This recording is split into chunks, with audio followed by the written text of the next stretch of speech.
Hola a todos, mi nombre es Camilo Vargas. Hoy quiero hablarles del sistema financiero, haciendo énfasis en por qué es un oligopolio. Dentro de la parte teórica, es importante recordar que un oligopolio, al igual que un monopolio, tiene ciertas ventajas que le permiten protegerse de la competencia. Por ejemplo, el tema de la ventaja tecnológica. Entonces, la ventaja tecnológica hacía referencia a que el proceso es muy tecnificado para que lo puedan replicar más empresas. Por ejemplo, es el caso de las industrias aeroespaciales. Si el tema de los cohetes emplean mano de obra muy especializada, son componentes difíciles de replicar, ¿no? En el caso del sistema financiero, pues podrían ser todos los procesos de captación y colocación de recursos y todo lo que involucra pues en su parte técnica. La parte legal, entonces pues eso está asociado a, en el caso del sistema financiero, aquí hay unos requerimientos mínimos de capital, una mínima cantidad de dinero para que se pueda operar. Entonces no cualquier persona puede ser un banco, necesita bastante plata.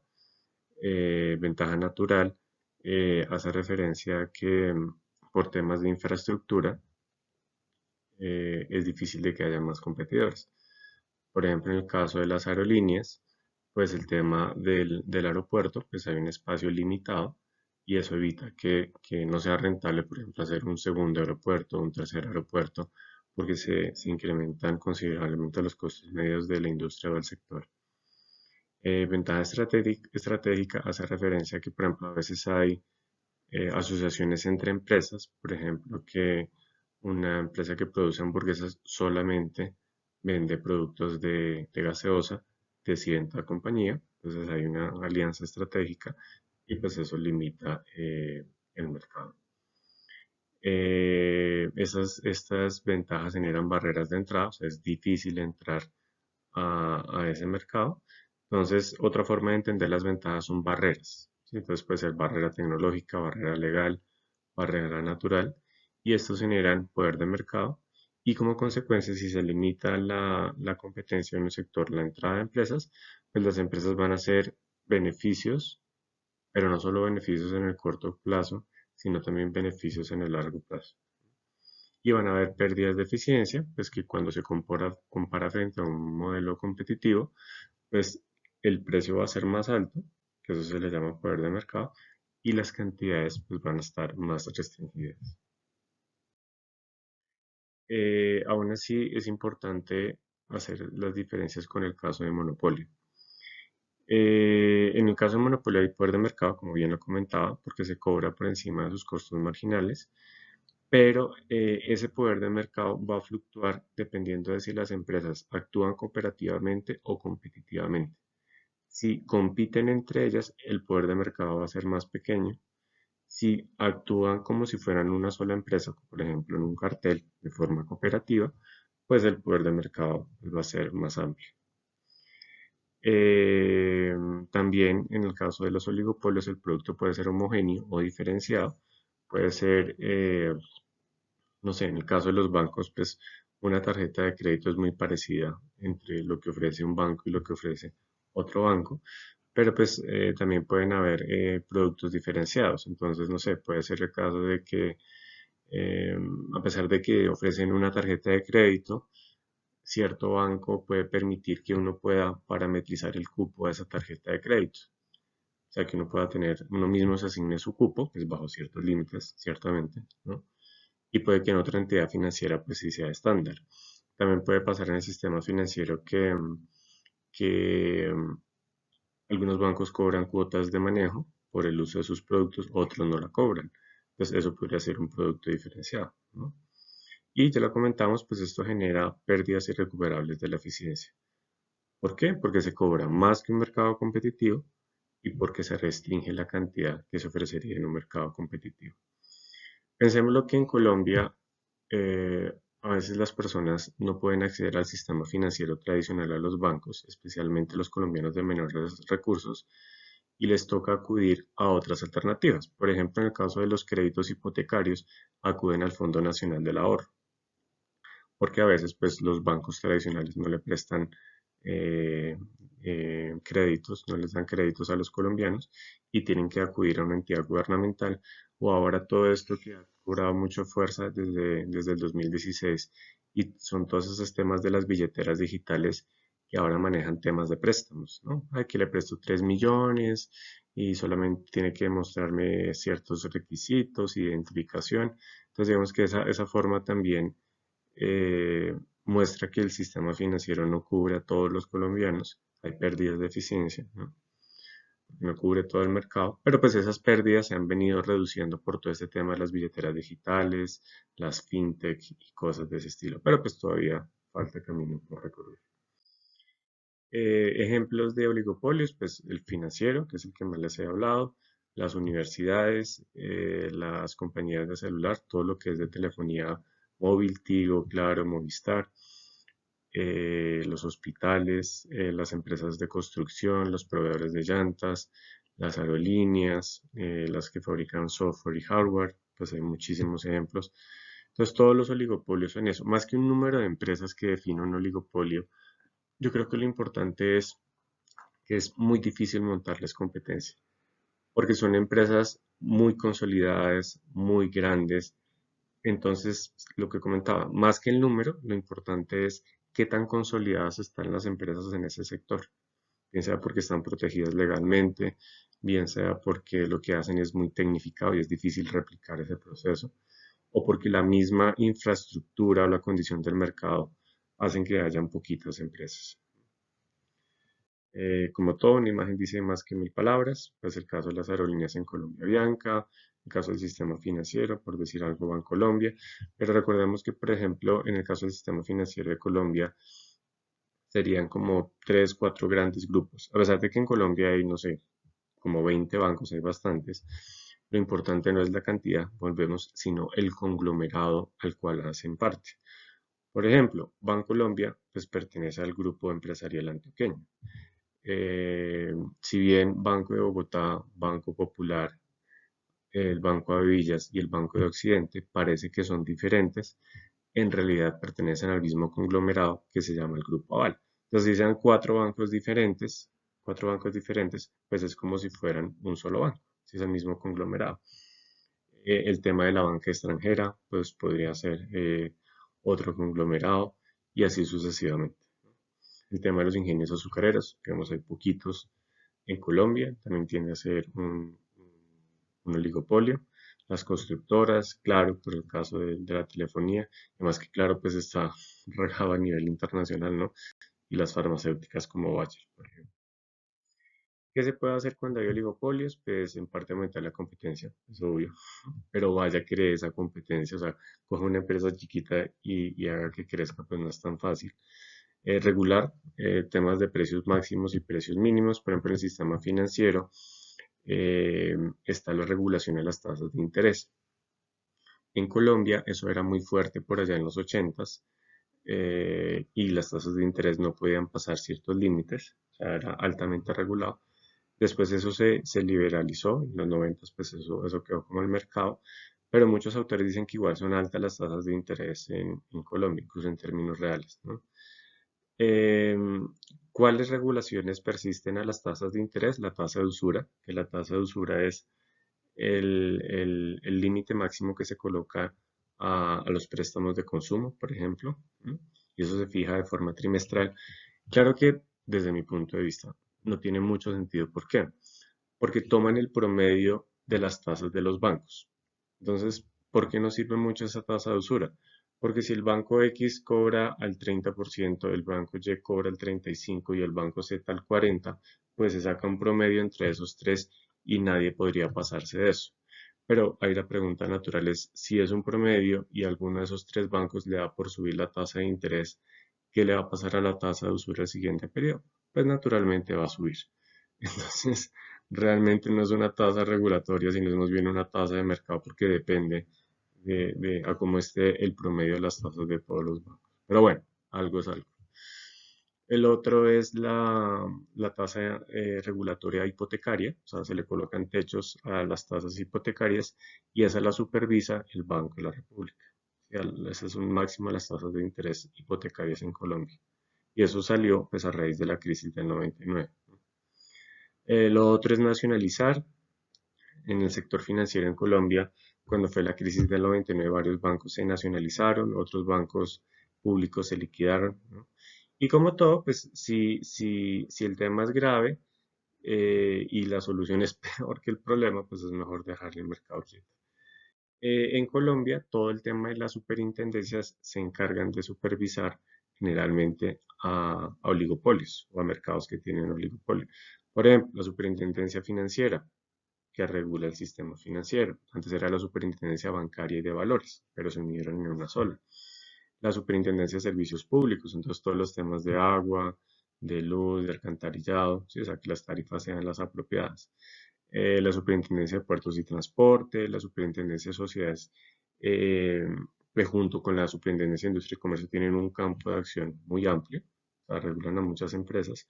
La Supersalud, por ejemplo, por todo el tema de las EPS y la supervigilancia, pues por todos los temas asociados a esa superintendencia. Hablemos un poco del sistema financiero, por eso el tema de esta presentación está asociado al sistema financiero.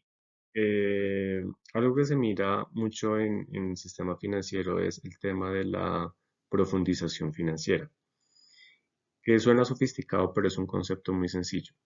¿Qué tan grande es el sistema financiero como proporción de su PIB? ¿Cuál es la lógica de eso? Que las economías más ricas o más desarrolladas también tienen sistemas financieros más grandes como proporción de su PIB. Observen, por ejemplo, que en el eje vertical está el crédito al sector privado otorgado por bancos y en el eje horizontal está el ingreso, el PIB per cápita. Si pudiéramos trazar una línea bien gruesa, veríamos que es como una curva ascendente. Quiere decir que entre más rico sea una economía, también tiende a ser más grande los préstamos al sector privado por parte de los bancos. Y a eso se le llama profundización financiera. Observen también algo bien interesante. Mire que en el caso de algunos países, la profundización financiera es más grande del 100%. O sea, hay economías donde el sector financiero es más grande que toda la economía en sí. Puede pasar, puede pasar. O sea, ya está hiper desarrollado. Sí, habría que preguntarse, ¿por qué es tan grande ese sistema financiero? Si el sistema financiero debería ir a la par con el tamaño de la economía, porque hay países que su sistema financiero sobrepasa en valor el tamaño de su economía. En Colombia, ¿cómo vamos a dividir ese sistema financiero? Dependiendo del país, tiene una reglamentación diferente.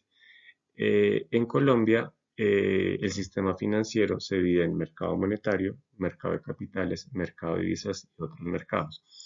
Acá vamos a hacer énfasis en el mercado de capitales, como lo vemos ahí, y vamos a dividirlo en el mercado bancario y no bancario. El mercado monetario es cuando los economistas ven temas del Banco de la República, ¿no? Cómo se crea el dinero, ¿no? Cómo se demanda el dinero.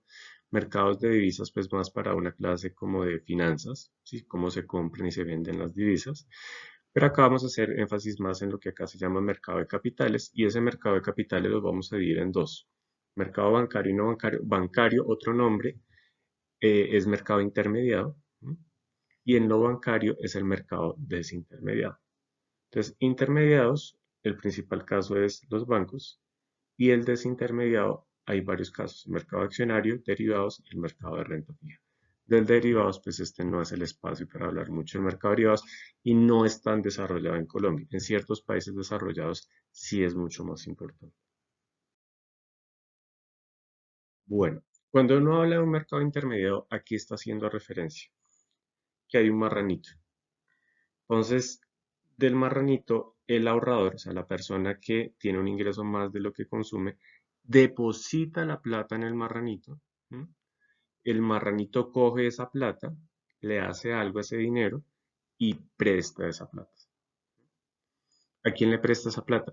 A quien su ingreso no le cubre su consumo. En la jerga financiera, cuando se deposita la plata en el banco o en el marranito, se le llama una operación pasiva. Y uno se preguntará, ¿por qué se le llama una operación pasiva? Es pasiva porque cuando alguien deposita sus ahorros en el banco, esa persona le está prestando la plata al banco. Es un pasivo que el banco tiene con el depositante.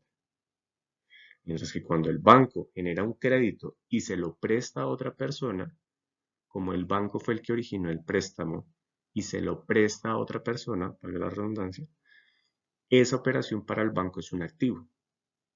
¿Eh? Esto depende si es un pasivo o un activo para el banco. La diferencia entre las operaciones pasivas y activas se le llama el margen de intermediación.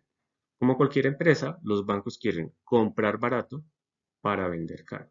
La diferencia entre comprar barato y vender caro, la ganancia que hay ahí se le llama el margen de intermediación. ¿Sí? Algunos dicen que el margen de intermediación en Colombia es alto. Quiere decir que es diferente, es muy grande la diferencia entre la tasa pasiva y la tasa activa. Otros dicen que es muy chiquito, otros dicen que es por temas de riesgos, etcétera, etcétera. Como hablamos de un oligopolio, como en Colombia en apariencia hay muchos bancos, pero como hay muchos conglomerados, en realidad hay poquitos bancos, pues ese margen puede ser bastante amplio, ¿m? Porque no hay mucha competencia. Así parezca que hay, pero no hay mucha competencia. Eh, los marranitos, como se le dice a los marranitos, se le llama establecimientos de crédito, porque como bien lo comentábamos, prestan plata. Pero los bancos no son los únicos que pueden prestar plata. Están las CFE, corporaciones financieras, y las CFC, que son las compañías de financiamiento comercial.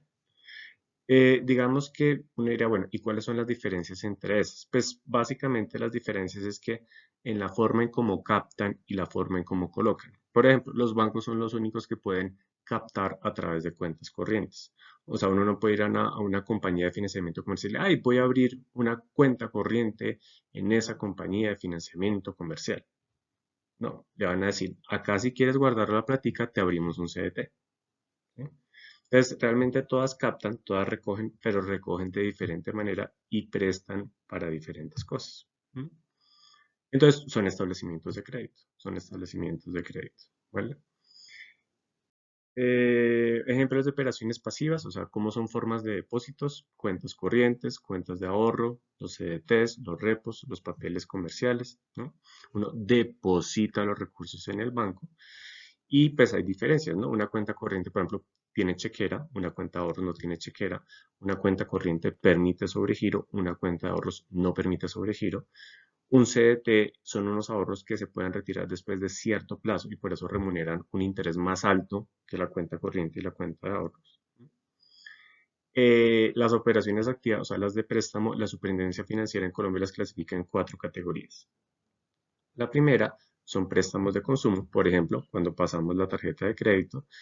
Los otros son préstamos empresariales, por ejemplo, no sé, Banco de Bogotá le prestó una plata a Ecopetrol.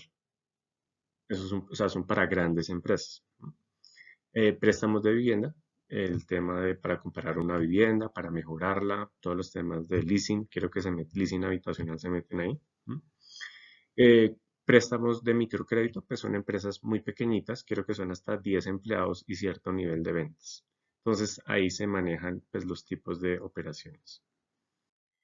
Eh, ¿Cómo han evolucionado el crecimiento de la cartera? O sea, ¿cómo han crecido esos préstamos comerciales de consumo, de vivienda y microcrédito?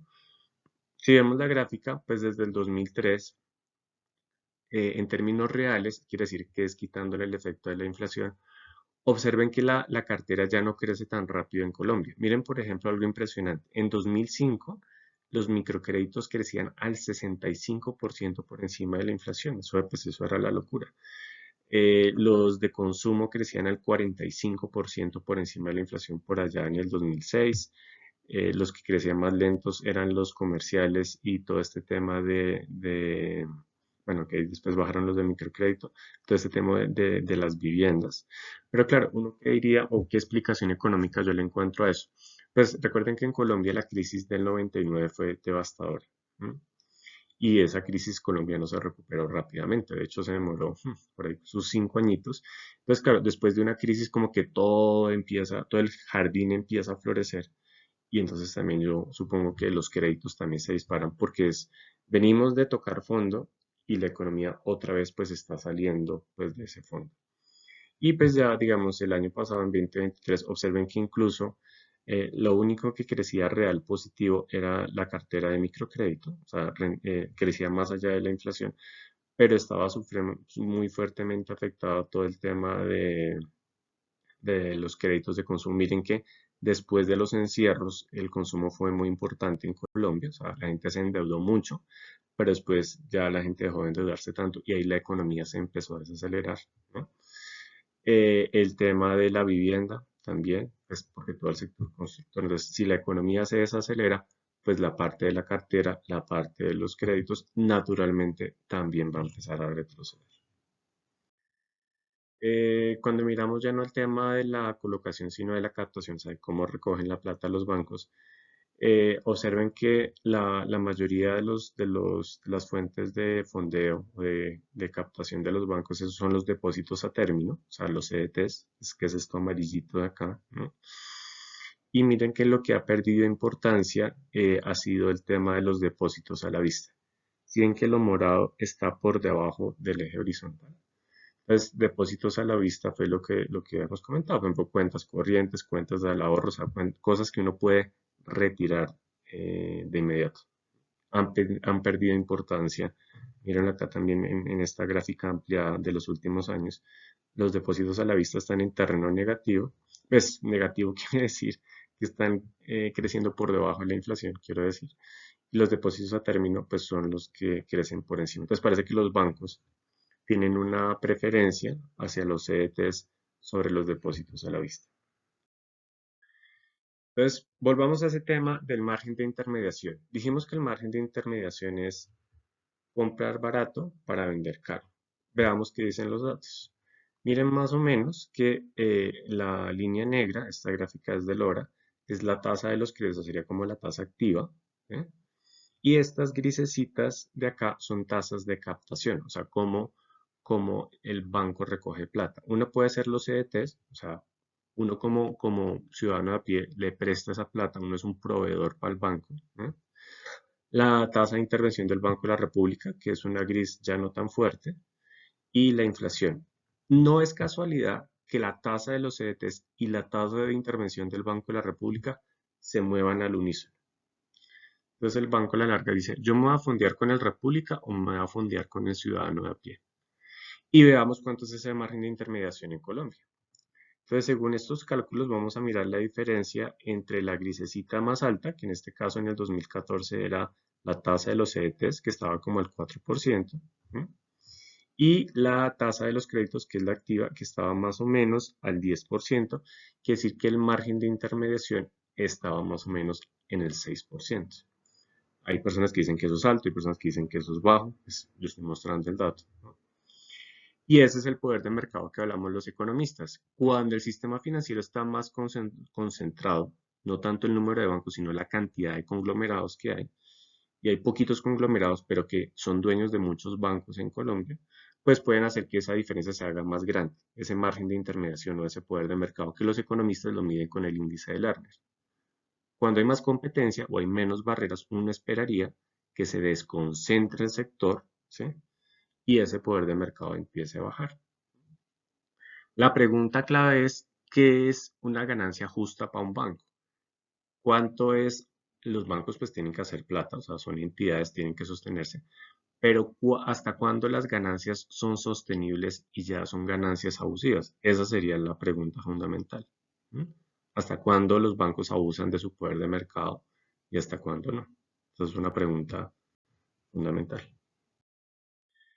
En ese mercado intermediario, ¿cómo funciona la regulación? Claro, como es oligopólico, pues el gobierno está pendiente del sistema financiero y digamos que hay como cuatro entidades, eso le llaman la red de seguridad del sistema financiero, ¿no? Y entonces está, ¿quién hace las leyes del sistema financiero? Las hace el Ministerio de Hacienda. Entonces dice, ley, el estatuto orgánico del sistema financiero. Entonces, no se pasa el semáforo en rojo, por ejemplo. ¿Y cuál es el policía que verifica que efectivamente los ciudadanos no se, los bancos no se pasen el semáforo en rojo? Pues la Superintendencia Financiera de Colombia. Pues mientras el Ministerio de Hacienda legisla, o sea, hace la norma, la Superintendencia Financiera ejecuta, o sea, verifica el cumplimiento de la norma. El Fogafil es un ente de respaldo. Entonces, por ejemplo, Dios no quiera, si hay una corrida bancaria hacia un banco, la gente acude masivamente a retirar sus ahorros, pues eso es gravísimo porque puede reventar a un banco. ¿Por qué?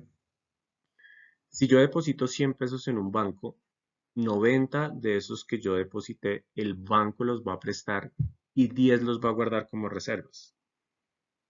¿Eso qué quiere decir? Que si en realidad todo el mundo retira la plata de un banco, el banco no tiene con qué responder todos esos retiros, porque buena de esa parte de esa plata está prestada. Entonces, ¿qué hace el Fogafín? Si mucha gente retira y el banco se ve en peligro de liquidez, el Fogafín, perdón, en liquidez de solvencia, el Fogafín se encarga de darle la plata, o sea, de respaldar los ahorradores de ese banco. Creo que es como hasta 50 millones por banco y por ahorrador. ¿Qué hace el Banco de la República? Pues cuando un banco necesita plata, pues le puede prestar plata. Entonces, son entidades complementarias el Fogafín y el Banco de la República. Entonces, el Fogafín es más por temas de depósitos y el Banco de la República es más por temas de liquidez, por préstamos. Eh, Comparemos el tamaño de los bancos y el mercado accionario a nivel internacional.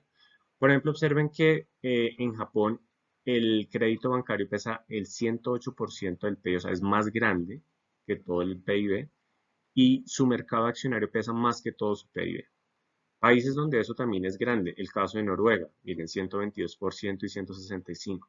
Y si ustedes se dan cuenta, en Colombia el crédito bancario pesa, bueno, en 2018 pesaba la mitad del PIB y el sistema mercado accionario pesaba la tercera parte del PIB. O sea, Colombia es una economía en el cual su sistema bancario es más grande que su sistema accionario. Pero hay excepciones. En Noruega observe que el mercado accionario es más grande que todo el sistema financiero. ¿Sí? Como realidades y obvio como porcentaje del PIB pues hace que sea comparable a nivel internacional.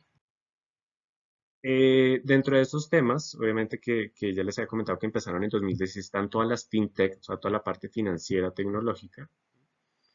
Por ejemplo, ahí están el tema de las billeteras digitales, que por ejemplo es todo este tema de los pagos móviles, ¿eh?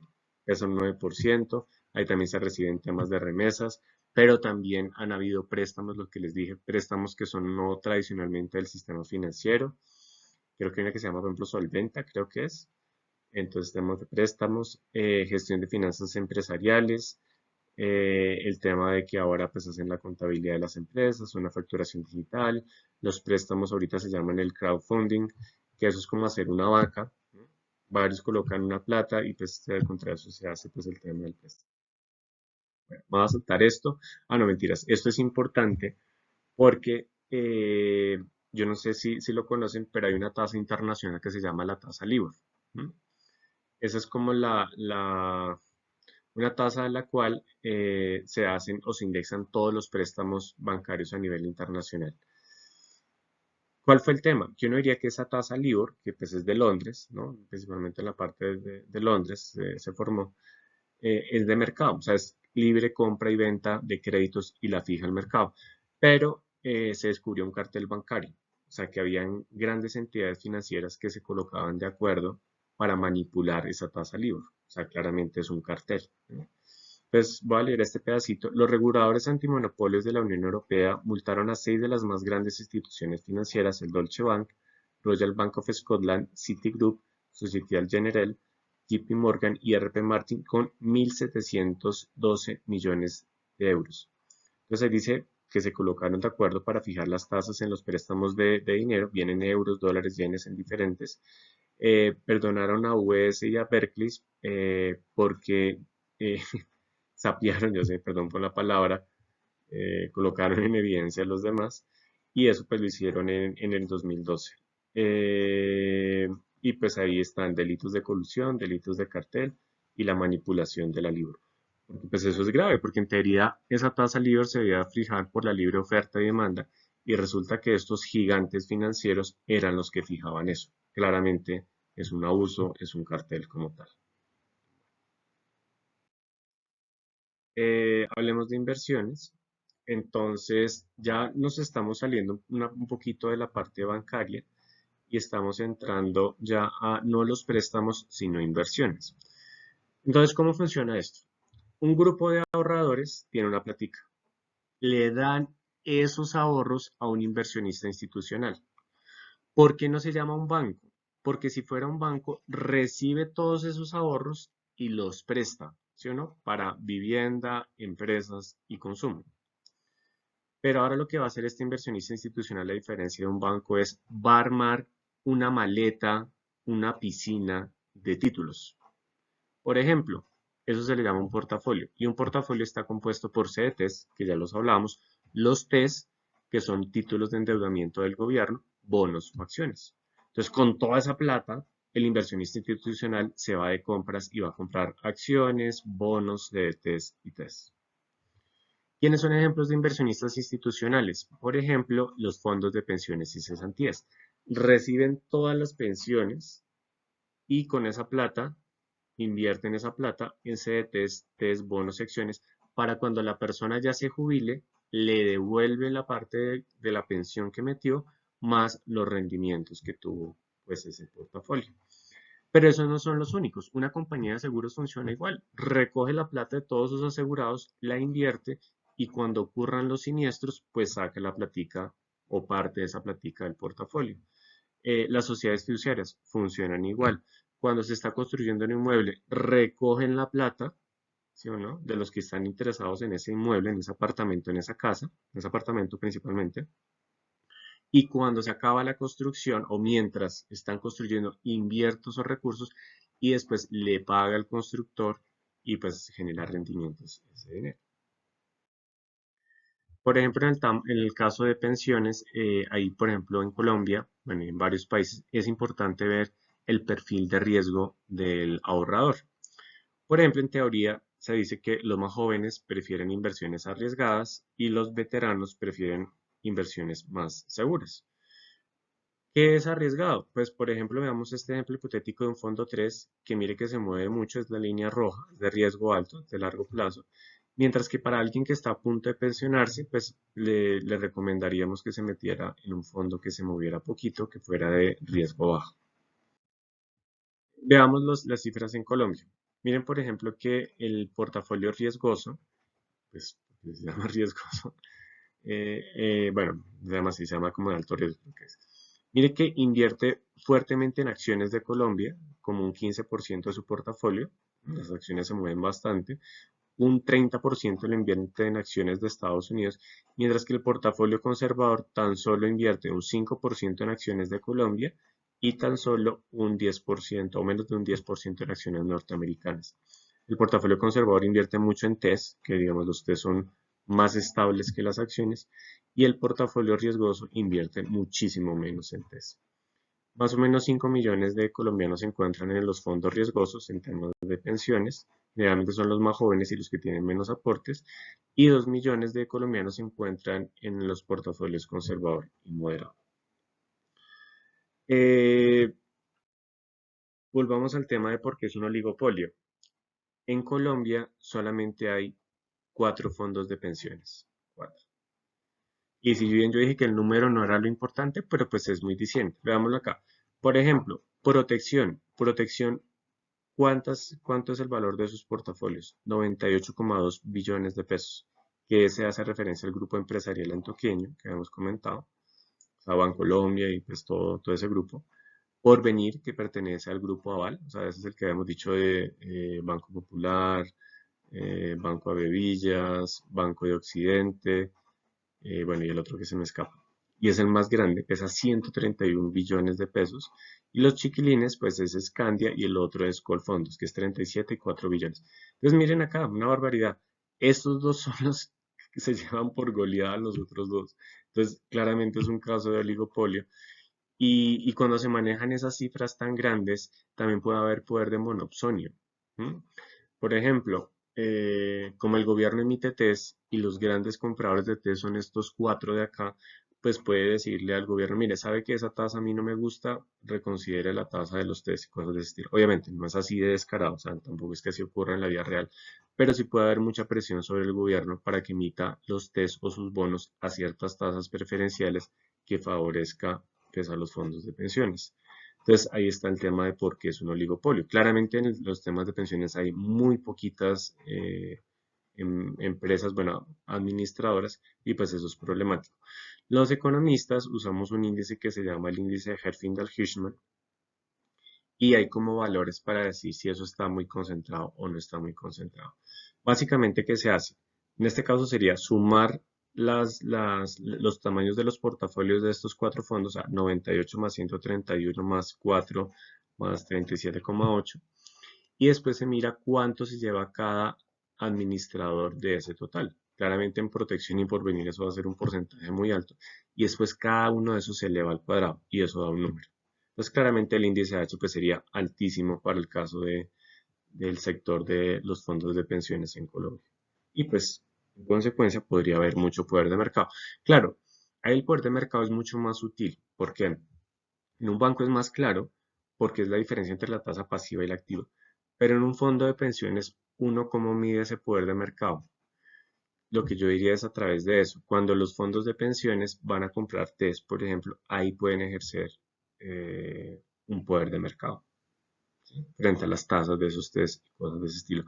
No es tan directo como en el caso bancario, pero sí puede ser bastante indirecto y habría que probarlo, obviamente. Entonces, hacemos referencia a eso.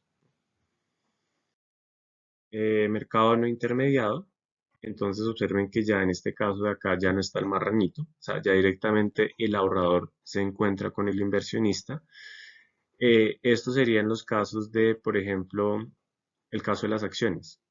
Entonces Ecopetrol hubo una época, bueno, ha habido varias rondas que emitió acciones, entonces Ecopetrol sacaba las acciones y la gente compraba directamente esas acciones. Claro que hay que ser justos con algo. Aunque no hay marranito, si hay alguien que intermedie, que realiza o facilita las operaciones. Por ejemplo, en el caso de las acciones están las comisionistas de bolsa. Entonces, intermedian entre el que quiere la acción y el que emite la acción. Pero en realidad esa intermediación, pues en teoría no debería ser tan grande. Por eso es que el marranito ya no está. Por eso se llama no intermediado o desintermediado. Entonces, ahí serían los que ofrecen el título, las empresas, por ejemplo, una acción, un establecimiento de crédito cuando saca un bono, es eso. Pero cuando un establecimiento de crédito hace un préstamo, eso ya sería intermediado, ¿no? Y pues alguien quiere esa acción o quiere ese bono. Puede ser una persona natural o puede ser un inversionista institucional. Pero no hay una intermediación tan grande, no es tan clara. El tema de los títulos se pueden dividir en renta fija y renta variable, cuando hablamos ya del mercado desintermediado. Y básicamente, ¿qué es? Renta fija es que la rentabilidad del título no depende del comportamiento del emisor. Si al emisor le fue bien o le fue mal, igual paga esa tasa de interés. Por ejemplo, hubo un CDT que se sacó al 8%, ¿cierto? Entonces es un CDT tasa fija y así el banco genere utilidades o genere pérdidas, ese CDT ¿cuánto me va a pagar? El 8%. Por eso es renta fija, porque no depende de cómo le vaya el banco. Mientras que en el renta fija pues está el tasa fija, ya lo dije, y hay renta fija tasa variable. Es lo mismo, pero generalmente está indexado, depende del comportamiento de una variable desconocida en el presente. Por ejemplo, ese CDT me rinde el 3% más la inflación, por ejemplo. Entonces, claro, el CDT igual siempre me va a pagar cuando el 3% más la inflación, sin importar si al banco le va bien o no le va bien, ¿no? Pero hay un componente de incertidumbre, por eso es tasa variable, porque no se sabe pues, la inflación en el futuro. Entonces, un CDT indexado a la ETF, eso podría ser un tasa variable. Un test indexado a la inflación, bueno, así sucesivamente. En el caso de los renta fija se hacen curvas cero cupón. Esta sería la curva de los test, por ejemplo, en 2021. Y observen que a plazos de un año la tasa de interés era más bajita, pero a medida que los test se emiten a un mayor plazo, la tasa de interés pues, es mayor. A mayor plazo, mayor rentabilidad, como dirían los financieros. Cuando uno mira la tasa de los TES a 10 años, pues ahí puede compararlo en términos nominales o reales. Nominales es lo que más reporta el título, reales es quitándole el efecto de la inflación.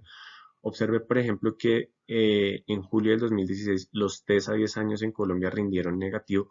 Quiere decir que la inflación, como los TES en esa época más o menos rendían como al 7%, la inflación estaba por encima del 7%. Ahí habría que preguntarse si los TES eran la mejor inversión, porque estaban rindiendo por debajo de la inflación. Pero también se pueden hablar de los renta variable. ¿Y renta variable qué es? En contraposición a la renta fija, depende del comportamiento del emisor. Cuando al emisor le va bien, al título le va bien. Cuando al emisor le va mal, al título no le va bien. Las acciones es un clásico ejemplo. Cuando a Ecopetrol le va bien o genera utilidades, la acción se valoriza. Cuando a Ecopetrol no le va bien, la acción se desvaloriza. El valor de un apartamento, eso es un renta variable. Pues sí, no cotiza tanto como en una acción, como en una bolsa, ¿no? Pero también depende, está en un buen vecindario, al apartamento se le han hecho mejoras, se le hace mantenimiento a ese apartamento. Unas titularizaciones son renta variable. Una titularización es, por ejemplo, coger varios activos y volverlos uno solo. Por ejemplo, una titularización hipotecaria es tomar muchos créditos hipotecarios y meterlos dentro de una bolsita para salir a venderlos. ¿Cuál es la lógica? En un crédito hipotecario hay que esperar mucho tiempo para el banco para que reciba el pago del deudor hipotecario, pero cuando empaqueta muchos créditos hipotecarios puede recibir esa plática más rápidamente. Obviamente le hacen un descuento, una penalización, porque el que compra esa titularización sí se va a tener que esperar muchos años para recibir pues esos pagos de los deudores hipotecarios. Bueno, y ya para cerrar, ejemplos de renta variable, ya lo dijimos, las acciones, el Colcap es un índice muy famoso en Colombia. Miren, por ejemplo, cuáles pertenecen al Colcap, Almacenes Éxito, es como un promedio ponderado, ¿no? Cómo se mueve el mercado accionario en Colombia.